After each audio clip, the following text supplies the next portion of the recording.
پنکھے چل رہے ہیں تو چل رہے ہیں، اے سی چل رہا ہے تو چل رہا ہے، کوئی پرسان حل نہیں. اس طرح بل بنتا، پیسے بہت ہیں تو وہ بل پیمنٹ کر دیتے ہیں. آخرت کا حساب، اور خاص کر مسجدوں میں بے احتیاطی کی جو انتہا، حاجت نہیں ہوتی، کوئی بھی نہیں ہوتا، بتیاں جل رہی ہوتی، پنکھے چل رہے ہوتے ہیں، یہ آخرت کا حساب کیسے دیں گے؟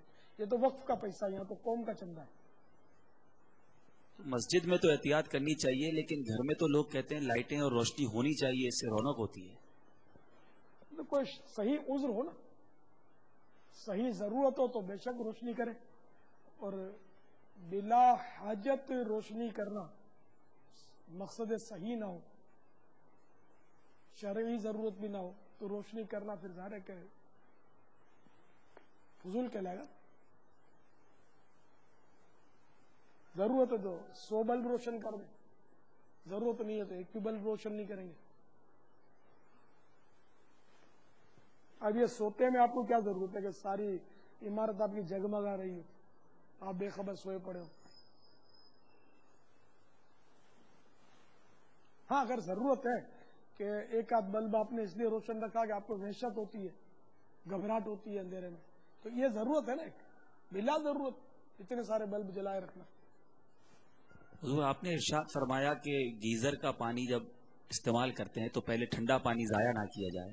سردیوں میں وضو اور غسل کے لیے تو بہت دیر بعد گرم پانی آتا ہے، اس وقت کیا کریں؟ ہاں جن کی اس میں پائپ لائن کی ترکیب ہوتی ہے، کسی کا گیزر دور ہوتا ہے اور پائپوں سے ہوتا ہوا گرم پانی دیر میں پہنچتا ہے، بعضوں کا گیزر بہت قریب ہوتا ہے حمام کے، تو اس کو جلدی آ جاتا ہے. تو بہرحال یہ ٹھنڈا پانی جو ہے، پہلے بھائی کہاں گیزر تھے، پہلے لوگ ٹھنڈے پانی سے وضو کرتے ہی تھے. اب اگر گرم پانی سے استفادہ کرنا ہے کہ سردیوں میں گرم پانی اللہ کی نعمت ہے، تو دنیا کی جو بھی نعمت ہوتی ہے اس میں اکثر دیکھا زحمت ہوتی ہے. تو گرم پانی آپ کو حاصل کرنا ہے، اس میں آپ کو زحمت یہ ہے کہ آپ کو یہ برتن اٹھانا اور ٹھنڈا پانی نکالنا اور سنبھالنا، پھر اس کا استعمال کیسے کریں، یہ اس کو آپ زحمت سمجھتے ہیں. حالانکہ اس میں ثواب ملے گا اگر اللہ کی رضا کے لیے یہ عمل کریں گے. تو جو بھی آپ دنیاوی نعمت لے لیں، دولت نعمت ہے، اس کی زحمت ڈاکو دولت مندوں کے پیچھے لگے رہتے ہیں، ان کے بچوں کو اغوا کر جاتے ہیں. دولت کی وجہ سے پھر وہ چکنی غذائیں کھاتا ہے، ثقیل وزنی غذائیں کھاتا ہے، پیزے پراٹھے پیٹ میں جھونکتا ہے اور پھر بیمار پڑتا ہے. دل کے عارضے، دل کے مرض اور فالج وغیرہ آپ اگر اس کا شمار کریں گے، اعداد و شمار، تو شاید مالداروں میں یہ امراض آپ کو ہو سکتا ہے زیادہ ملے. غریب تو بھاگ دوڑ کرتا ہے، مزدوری کرتا ہے. مزدوروں میں آپ نے بہت کم سنا ہوگا کہ کسی مزدور کو کولیسٹرول بھی ہو گیا، یا کسی مزدور کو دل کا اٹھا کر اسپتال میں داخل کیا، وہ کم سنا ہوگا. ہاں مزدور سیٹ صاحب کو اٹھا کر بیڈ پر ڈال آتا ہے اس اسپتال کے، یہ ضرور دیکھا ہوگا. تو سیٹ صاحب نے پیزا کھایا اور ٹھک سے گدی پر بیٹھ کر آرڈر چلانے شروع کر دیے، پیدل چلتے ہی نہیں ہے. گاڑی ہے، گاڑی میں تو ورزش ہوتی نہیں ہے. پہلے تو گھوڑے اور اونٹ پر سواریاں ہوتی تھی. اس پر کبھی سواری کا تجربہ آپ کو ہوا ہو تو پتا چلے گا کہ پورے بدن کی اونٹ پر اور گھوڑے پر ورزش کیسے ہوتی ہے. پورا بدن ہچکو لے لیتا ہے، ٹھیک ٹھاک ورزش ہو جاتی ہے. اس طرح پیدل چلنا بہترین ورزش ہے. لیکن اب 2 قدم پر مسجد ہے تو اس پہ بھی اسکوٹر اسٹارٹ کی اور مسجد میں پہنچ گئے اور خوب فرائی گوشت کھایا، وہ بھی جم گیا.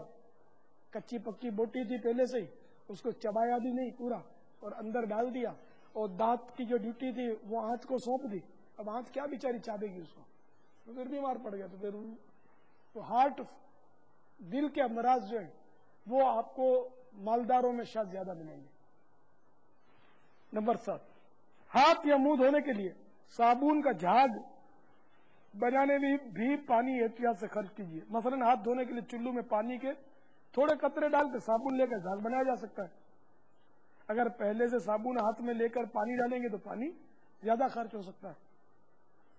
نمبر 8، استعمال کے بعد ایسی صابن دانی میں صابن رکھیے جس میں پانی بالکل نہ ہو. جان بوجھ کر پانی میں رکھ دینے سے صابن گھل کر ضائع ہوگا۔ ہاتھ دھونے کے بیسن کے کناروں پر بھی صابن نہ رکھا جائے کہ پانی کی وجہ سے جلدی گھل جاتا ہے۔ 9، پی چکنے کے بعد گلاس میں بچا ہوا نیز کھانا کھانے کے بعد آفتابے یعنی جگ وغیرہ کا بقیہ پانی پھینک دینے کے بجائے دوبارہ کولر وغیرہ میں ڈال دیجئے۔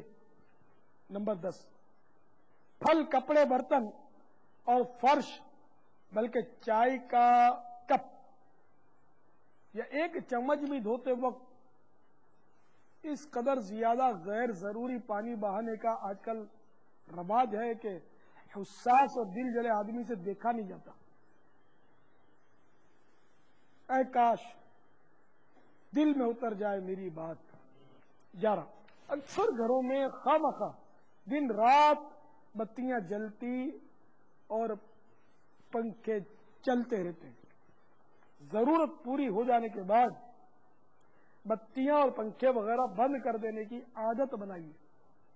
ہم سبھی کو حساب آخرت سے ڈرنا اور ہر معاملے میں اسراف سے بچتے رہنا چاہیے۔ 12، استنجا خانے میں لوٹا استعمال کیجیے کہ فوارے سے طہارت کرنے میں پانی بھی زیادہ خرچ ہوتا ہے اور پاؤں بھی اکثر آلود ہو جاتے ہیں۔